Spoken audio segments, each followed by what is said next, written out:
Bro, gue nggak akan ngasih teori bisnis yang biasa lo dapetin di buku cetak atau file PDF. Gue cuma mau cerita tentang Luka.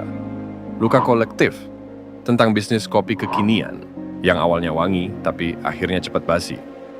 Lo pasti pernah lihat kan? Franchise kopi lokal di minimarket, stasiun, food court, sampai pinggir jalan yang kadang keberadaannya jadi ganggu kendaraan yang lagi lewat. Desain boothnya udah cakep, outfitnya udah keren, gerobak sepedanya udah unik, cupnya udah estetik, fit IG-nya juga udah niat banget. Pokoknya tuh udah siap ngumpulin cuan hari itu juga. Tapi 3 bulan kemudian, tiba-tiba tutup begitu aja. Bannernya ngilang dari tempatnya. Booth-nya nggak terawat atau malah udah dibongkar. Karyawannya juga udah balik ngojek atau serabutan lainnya. Lo nggak sendirian bro. Karena banyak juga yang ngalamin hal yang sama. Ini bukan kasus pribadi. Ini kayak epidemi. Epidemi bisnis yang kejebak branding tanpa fondasi. Gue sebut ini dengan istilah sindrom gila branding. Adalah franchise kopi yang cuman ngandelin warna, packaging kekinian, dan nama yang lucu aja. Nggak lebih dan nggak kurang. Tapi lupa akan satu hal penting yaitu sistem. Sistem inilah yang bikin usaha lo nanti jadi bisa bernafas panjang bro. Lo tahu data terbaru dari Asosiasi Franchise Indonesia tahun 2024 bro.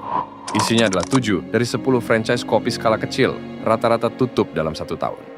Ini bukan cuma persoalan rasa kopinya aja bro. Bukan juga soal permodalannya. Lalu masalahnya di mana dong? Menurut gue jawabannya cuma ada 2, yaitu over branding dan under planning. Kalau gue amati, selama ini yang lo atau mereka lakuin tuh cuma fokus di persoalan, sibuk ngurusin desain logonya aja. Tapi SOP-nya lo nggak ada. Sibuk ngajarin karyawan cara pegang cup yang bener, tapi nggak ngajarin mereka ngitung margin dan melayani dengan hati. Dan lo terus sibuk promosiin di TikTok dan sosmed lainnya, tapi nggak tahu cara handle inventory-nya bagaimana. Nah bro, gue mau kasih contoh nyata. Tapi sebelumnya buat kalian yang belum subscribe, lakuin sekarang deh. Dan yang udah subscribe, jangan lupa aktifin loncengnya dulu ya. Oke, sekarang kita lanjut ya bro. Ada sebuah brand kopi yang udah buka 35 cabang cuma dalam 4 bulan aja. Gokil kan? Produknya viral banget dan meledak di mana-mana. Semua orang berduit buru-buru beli lisensinya dengan tujuan ikut dapat cuan instan dari momen itu. Tapi sayangnya, dalam 1,5 tahun semuanya rontok begitu aja. Gue dapat info dari temen yang pernah ngobrol sama mantan manajer operasionalnya. Dia bilang gini, kita disuruh launching menu baru tiap minggunya bro. Tapi supplier sering nggak nyiapin bahannya. Cabang A pakai susu mahal, cabang B pakai susu murah. Brandnya seragam, tapi kualitasnya jadi gado-gado. Para franchise di lapangan pun akhirnya jadi panik. Customer pada komplain karena rasa kopinya nggak ada yang seragam. Customer pergi, dan akhirnya franchise tutup satu persatu. Jangan lo pikir yang rugi cuman founder kopinya aja bro. Ceritanya nggak cuma sampai di situ aja. Jadi gue pernah dapat DM dari anak muda. Umurnya sekitaran 24 tahun deh kayaknya. Dia cerita, dapat pinjaman uang 150 juta dari bokapnya. Bukan buat beli mobil, tapi buat buka franchise kopi dari merek yang lagi booming. Terus dia malah sibuk nyari booth franchise orang lain yang mungkin mau dijual. Atau bahasa kerennya, take over franchise. Dengan harapan dapat harga lebih murah. Tinggal jalanin usaha di bawah brand yang udah dikenal. Ini bukan cuma tentang gagal jualan bro.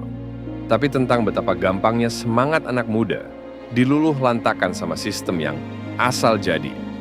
Banyak brand cuma jago bikin ilusi. Feed IG-nya dibuat rapi, logonya udah modern, testimoninya ternyata palsu. Setelah dia mengambil alih kepemilikan, gak ada yang ngajarin dia soal operasionalnya.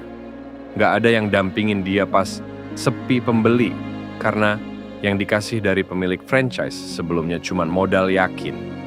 Dan sehari-hari yang dia lakuin cuma sibuk ngerjain template feed Instagram dan banner promonya aja. Jujur aja, gue nggak tegak jawabnya bro. Karena dia sebenarnya nggak bego. Dia cuma korban. Korban sistem yang dijual sebagai impian dengan janji manis dapat cuan secara instan. Bro, kehadiran franchise itu harusnya bikin gampang franchisee yang tergabung di dalamnya. Tapi banyak franchisor brand yang cuman jual lisensi kayak jual gorengan. Franchisor brand nggak kasih pelatihannya, nggak ada auditnya, nggak ada dukungan marketing lokalnya, dan nggak ada regional supervisornya. Alias franchise-nya itu dibiarkan ngambang di laut lepas yang gelap. Oke, jadi sekarang pertanyaannya adalah, kenapa ini bisa terjadi dan gak sedikit juga yang pernah jadi korbannya? Jawabannya adalah, karena banyak orang masuk bisnis kopi dengan niat cepat viral. Cuannya instan, bukan niat sustain. Mereka kejar FYP-nya dulu, urusan SOP-nya belakangan. Padahal bisnis itu bukan kayak lari sprint, tapi ini lari maraton, bro. Dan yang paling gue sayangkan adalah, franchise itu sebenarnya bisa jadi solusi buka usaha cepat, kalau cara jalannya emang bener. Jadi, kalau lo pengen buka usaha kopi kekinian, ingat 5 poin penting ini dari gue. 1. Bangun sistemnya dulu sebelum membranding produk lo. 2. Rekrut orang karena skillnya, bukan karena dia temen lo atau karena dia lebih cakep. 3. Tes semua menu ke 100 orang, secara random, bukan ke 10 temen yang lo kenal. 4. Hitung margin dan BIP-nya dulu, jangan cuma mikir harga jualnya aja. 5. Latih karyawan supaya lebih profesional, alias nggak asal suruh dia jalan kayak ayam dilepas dari kandangnya begitu aja. Yang terakhir dari gue, branding itu cuma pelurunya aja, bro. Yang jadi senjata utamanya adalah sistem dan mindset jangka panjang. Lo mungkin punya desain logo terbaik se-Instagram dan dikenal di jagat perkopian. Tapi kalau tiap cabang lo jual dengan rasa yang nggak sefrekuensi, customer akan kabur. Mereka akan balik kalau experience rasa tetap sama dan bisa mereka dapat dengan mudah.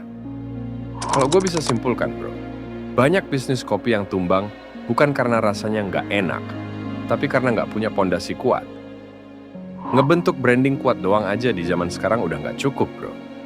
Yang penting itu sistem dan konsistensinya. Kasus ini bukanlah sekadar data, bro. Ini realita fakta dari ratusan booth yang hilang satu persatu.